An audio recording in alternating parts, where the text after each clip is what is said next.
Este es el tema del día. Bajó el sonda al llano y se registraron daños. El viento se sintió fuerte en el Gran Mendoza e incluso ocasionó algunos destrozos.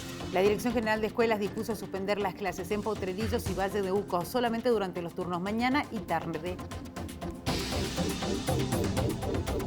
¿Qué tal? ¿Cómo les va? Bienvenidos a Unidiversidad Noticias. Hasta las 22 los vamos a estar informando por el Canal 30 de la Televisión Digital Abierta en señal o el canal de la Universidad Nacional de Cuyo.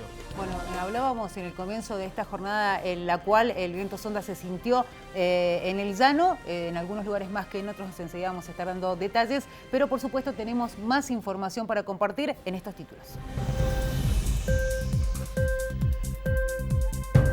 Presupuesto 2019, ¿cuáles son los puntos claves? Ayer el ministro de Hacienda lo presentó en la Cámara de Diputados ante oficialistas y opositores. El proyecto prevé una inflación promedio del 23%, un dólar a 40 pesos con 10 centavos y una caída de la actividad económica del 0,5%. ¿Cómo afectó al sector turístico el fin de semana largo en Mendoza? Luego de la expectativa que generó la llegada de miles de chilenos por los feriados patrios, el gobierno provincial realizó un balance de los resultados. Desde la cartera de turismo afirmaron que la devaluación de la moneda influye para que más visitantes arriban a nuestra provincia.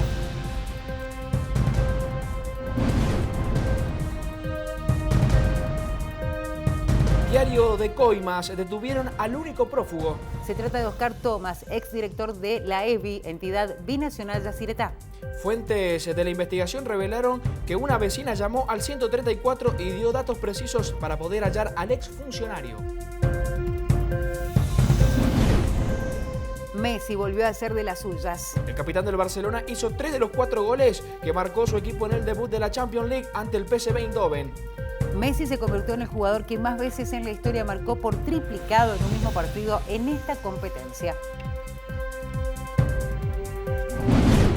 Comenzamos Unidiversidad Noticias con lo que tiene que ver con el presupuesto 2019 que ya fue presentado en el día de ayer en la Cámara de Diputados, este borrador por parte del ministro de Hacienda Nicolás Duhovne, en donde hay ciertos puntos claves a analizar de cara a lo que va a ser o la posibilidad de que llegue a ser el presupuesto para el próximo año. Bueno, y para hablar del tema vamos a presentar a nuestro columnista de los martes, el economista que siempre nos da la posibilidad de conocer en detalle y sobre todo entender lo que sucede con la economía de nuestro país. José Vargas, bienvenido, muy buenas noches. Gracias, muy buenas noches. Bueno, y vamos a hablar de los puntos más destacados del presupuesto. Vamos a repasar, por ejemplo, lo que decíamos recién en los títulos, la inflación del 23%, pensando en todo el año 2019, también a un dólar a 40 pesos con 10, que se va a tomar ese valor como referencia, y se habla de una caída de la economía de medio punto. José, ¿por qué se habla concretamente de este dato que sin duda es relevante, teniendo en cuenta los datos económicos también de este año y reflejando la caída de la economía que va a suceder también el año que viene? Sí, cierto, mucho dio que hablar la presentación del presupuesto por parte del ministro Duhovne, básicamente en 2 o 3 variables. En el caso de la inflación, que habla entre punta del 23% para el año que viene. Entre punta significa enero, diciembre acumulado del 2019 de un 23%. Luce a los ojos de hoy bastante optimista, teniendo en cuenta que este año cerraría con un número prácticamente al doble de lo que sería el año que viene.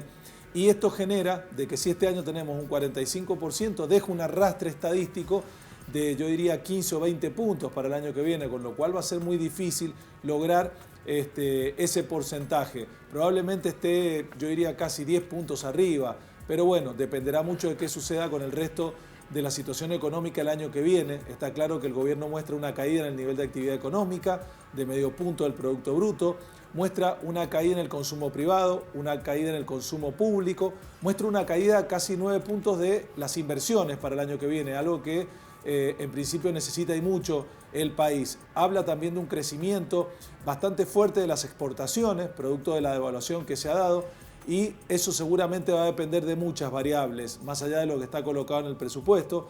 Muestra también una caída importante en las importaciones y un tipo de cambio en promedio cerca de 40 pesos para el año que viene. Insisto, a ojos de hoy luce también bastante difícil teniendo en cuenta que hay mucha presión al alza. Pero habla el presupuesto de un dólar promedio el año que viene en torno a los 40 pesos. Pero puede estar más arriba o puede estar más abajo dependiendo del mes del año, pero en promedio en todo el 2019 habla de 40 pesos. Luce a ojos de hoy bastante difícil, pero dependerá mucho de cómo se dé la economía a nivel internacional y a nivel nacional en los primeros 6 meses del año.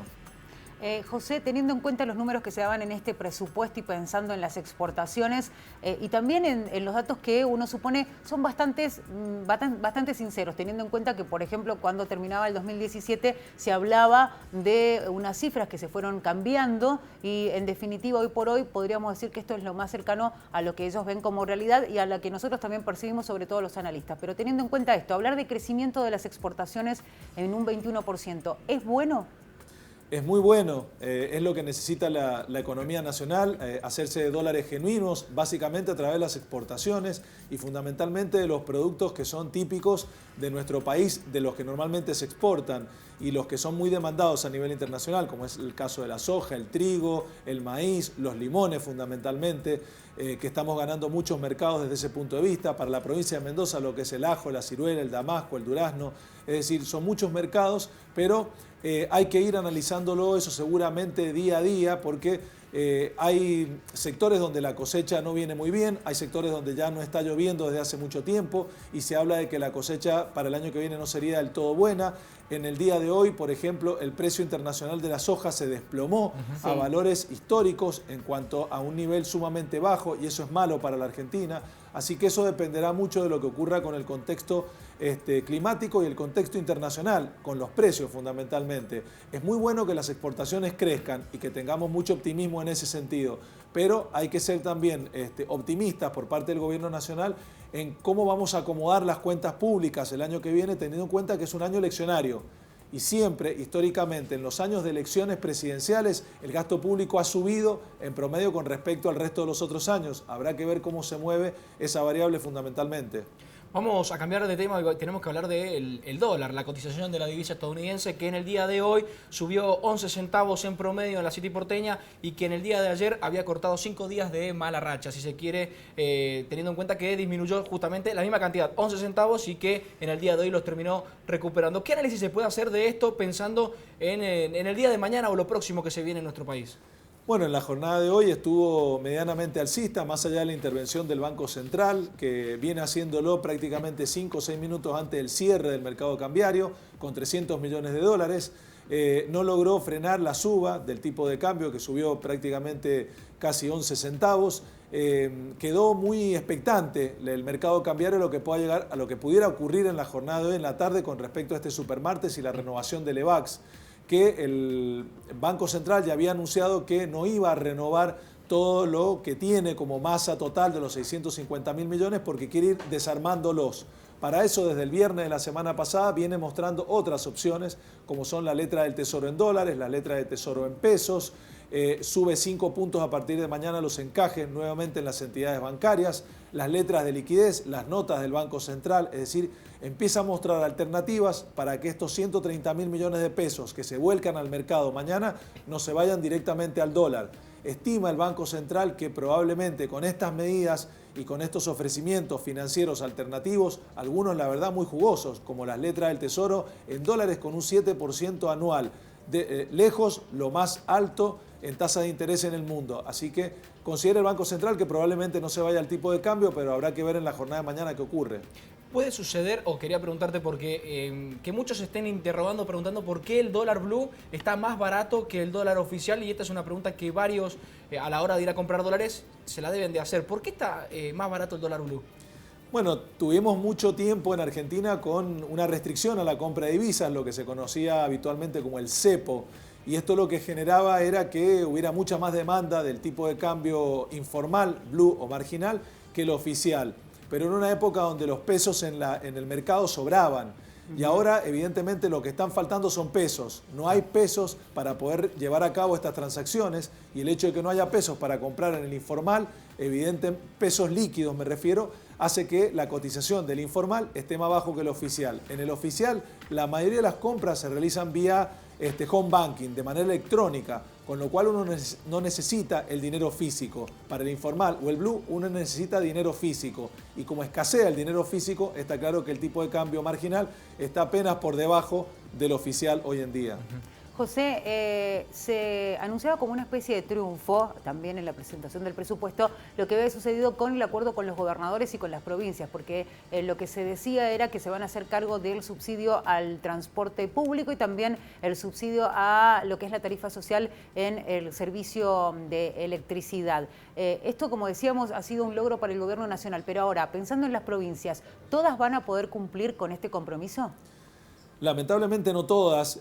Hay 5 o 6 provincias argentinas dentro de las que se reunieron con el presidente que tienen superávit fiscal o tienen equilibrio. Una de ellas es la provincia de Mendoza, con lo cual desde este punto de vista puede todavía hacer frente a estos 2 subsidios que transfiere la nación a las provincias. Pero estamos en plena negociación entre las provincias y la nación. La nación le pide a las provincias un esfuerzo con traspaso de subsidios y las provincias le están pidiendo un esfuerzo a la nación para no quedar desbalanceadas. En la jornada hoy se conoció que si el presupuesto sale favorable en base a esta negociación que se está llevando a cabo, por única vez el gobierno nacional transferiría nuevamente el Fondo Federal Solidario a las provincias y a los municipios, con lo cual desde este punto de vista habría cierto equilibrio en estas negociaciones que se llevan adelante. Las provincias van a hacer un esfuerzo, esto está claro, pero también le piden al gobierno nacional que no las desbalancee, porque evidentemente hay muchas que han logrado cierto equilibrio fiscal. Ya con el proyecto de ley, el proyecto de presupuesto 2019 en la Cámara de Diputados, ¿qué tiene que hacer Mauricio Macri, o por lo menos del gobierno nacional, para intentar convencer a los gobernadores y que este borrador se termine aprobando? Bueno, básicamente el presidente de la Nación lo que tiene que hacer a través de su gabinete es llevarle tranquilidad a los gobernadores de que la situación macro se va a mejorar en el cortísimo plazo, teniendo en cuenta que es una de las condiciones que está pidiendo el Fondo Monetario para adelantar la nueva negociación y el nuevo envío de fondos que tanto lo necesita la Argentina.